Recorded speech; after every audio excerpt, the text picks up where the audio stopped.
The front door slammed shut, a gunshot in the quiet house, and the echo lingered like a bruise. I stood frozen in the living room, my pulse hammering in my throat, as the words I'd just hurled at Sarah, "If you go, don't come back," clawed their way back into my chest. Her eyes had flickered with something, defiance, maybe hurt, before she grabbed her coat and left.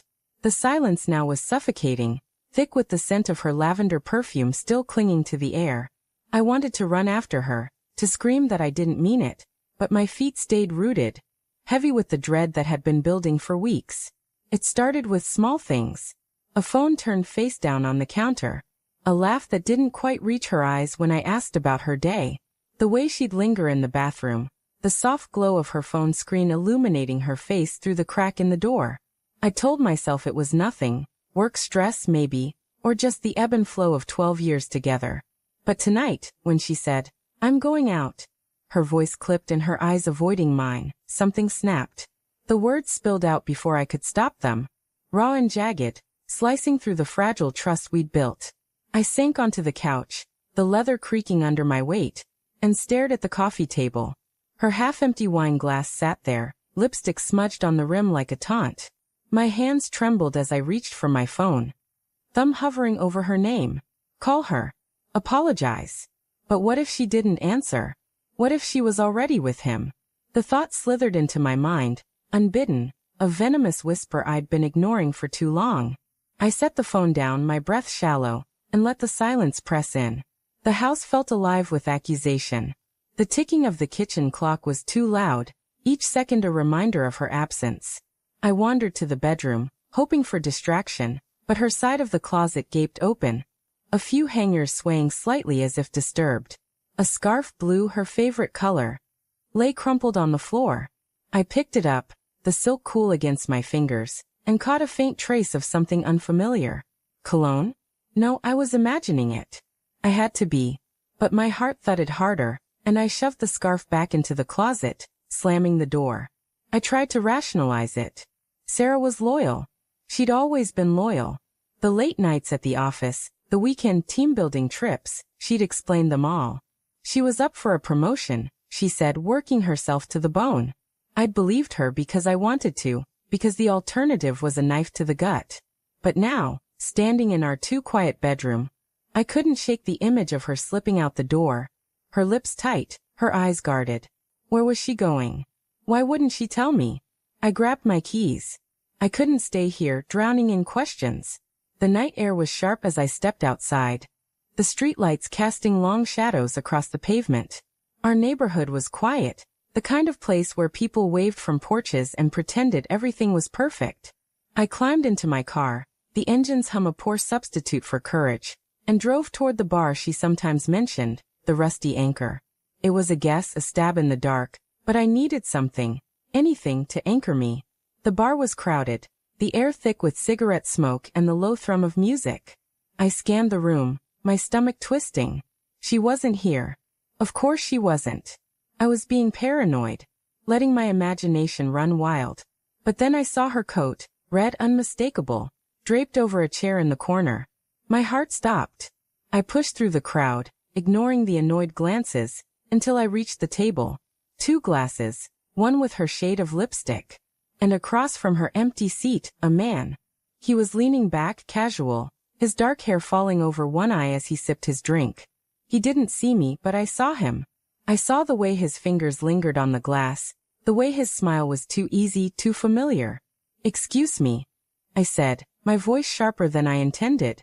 He looked up, startled, and I saw the flicker of recognition in his eyes. He knew who I was. My stomach churned. "Where's Sarah?" He hesitated, just a fraction too long. "She stepped out for a minute. Bathroom, I think."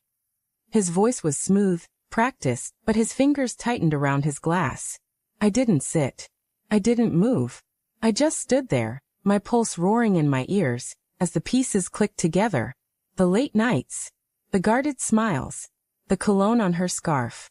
I wanted to grab him, to demand answers, but my body felt heavy, like I was sinking into the floor. "Who are you?" I asked, though I already knew.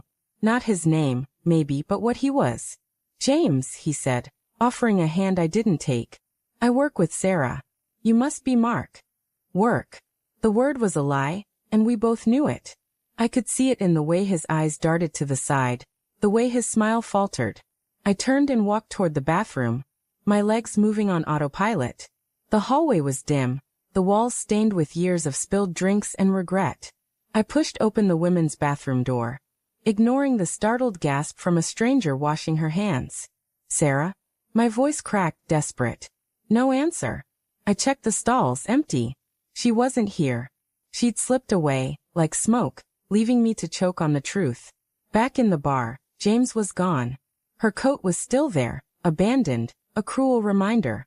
I grabbed it, the fabric soft and heavy in my hands, and something fell out of the pocket. A hotel keycard, the kind with a cheap plastic sheen. Room 214, the Crestwood Inn. My vision blurred, the edges of the world sharpening into something cruel and inevitable. I don't remember driving to the hotel. The neon sign buzzed overhead as I parked, its red glow staining the pavement like blood.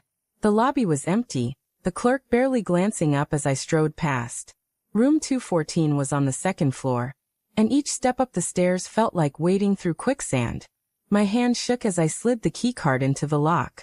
The door clicked open, and I stepped inside. The room was dark, the air heavy with the scent of unfamiliar cologne. Sarah stood by the window, her silhouette framed against the city lights. She turned, her face pale, her eyes wide with something that wasn't quite guilt but wasn't innocence either. Mark, she whispered, and the sound of my name in her voice broke something inside me. Why? The word was all I could manage, raw and ragged, carrying every ounce of my heartbreak. She didn't answer right away. She crossed her arms, her shoulders hunching as if she could shield herself from the truth. I didn't mean for it to happen, she said finally, her voice small. It just did. It just did. The words were a slap, casual and cruel, as if our life together could be undone by accident. I wanted to scream, to shake her, to demand a better answer. But I saw it then, the suitcase in the corner half-packed. Her favorite sweater, folded neatly on top. She wasn't just betraying me. She was leaving. You were going to run, I said, my voice barely above a whisper. Without even telling me. Her eyes filled with tears, but she didn't deny it. I didn't know how, she said. I didn't want to hurt you. I laughed, a bitter, broken sound. Too late. The room felt too small, the walls closing in. I turned to leave, but her voice stopped me. Mark, wait. I still love you. I froze, my hand on the door. Love. The word felt like a lie, but it carried the weight of 12 years, late-night talks, quiet mornings, promises we'd made in the dark. I wanted to believe her, to cling to the version of her I'd loved. But the keycard in my pocket, the cologne in the air, the suitcase by the bed, they were louder than her words. I walked out, the door clicking shut behind me. The hallway stretched endlessly, each step heavier than the last. I didn't know where I was going, only that I couldn't stay. Not in that room, not in that life.